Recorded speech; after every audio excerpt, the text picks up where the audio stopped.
Yeah, so when you sent the question, and who was the man that sent the questions through? Sorry, Dan. Dan. So when Dan sent the question through, and you sent it to me, does she use your name or does she use like someone else's name? I was like, man, that's a really good idea. I wish I'd have thought of like using someone else's name. So in hindsight, if I'd have thought of that, that's what I would have done. It also would have solved the issue at the start. But so I use my own name for that. So she uses my little sign off and things like that. Yeah, so she has pretty much autonomy about what she answers to a degree. We have some little rules about what she can and can't respond to.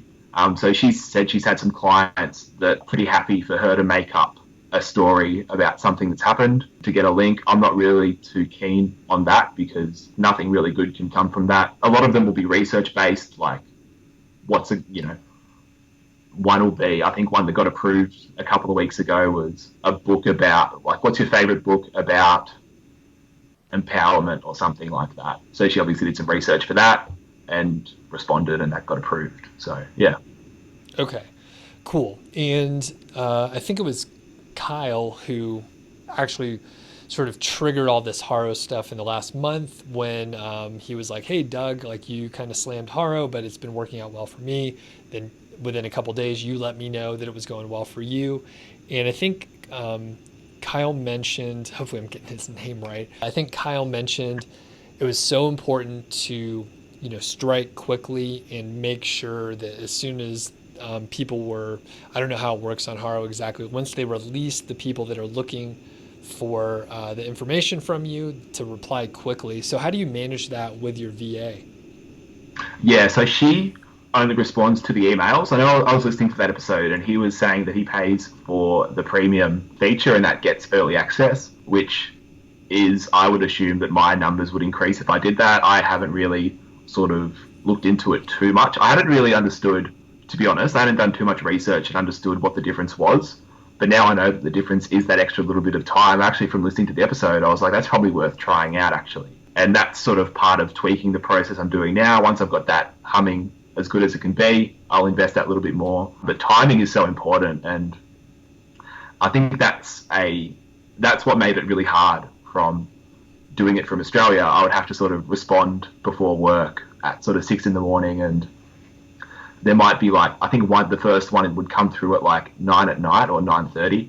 So I'd kind of respond to one in the morning, one at night, and that would really be about it. But yeah, getting in early for that sort of stuff is important as well. There's also an Australian version of Haro, and it's called Source Bottle. I don't outsource for that because it's not as popular, but I just check it out every now and then as well. Yeah, so it's a similar type of deal.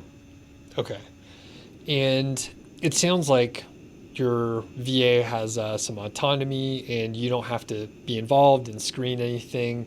So are you just outsourcing it completely and then you just see the results in a spreadsheet or something? Yeah, pretty much.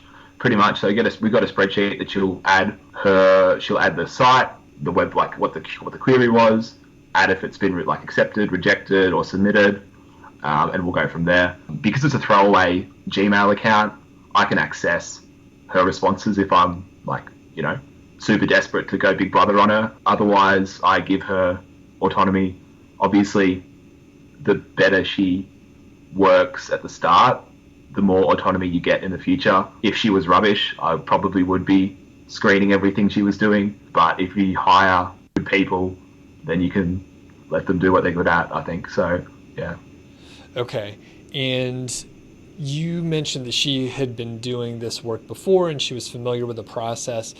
And I know you probably haven't done this, but I mean, do you think it would be hard to just train an assistant, say like an executive assistant that you could hire who, I mean, basically you're sending emails and doing a little research. So do you envision this as like a pretty straightforward process to train a VA? Well, that was kind of what I thought I was going to be doing. I think I wrote in the job posting off memory, I think like halfway down was kind of like, I don't really expect anyone to have done this before, but if you have, like, let me know, because that's a good thing.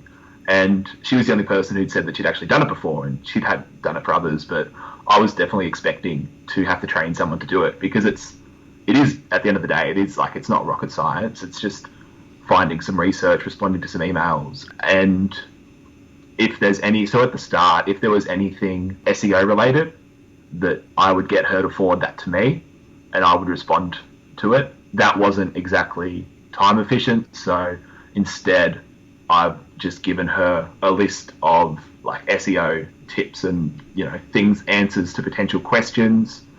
That's only been in the last couple of weeks actually, so we'll see how that goes. But otherwise she's just been doing like some research heavy stuff. So yeah, I would say it wouldn't take that long to train. Even a writer could do it. Like if you had a writer on your books as well, like that could easily be something you get them to do as well.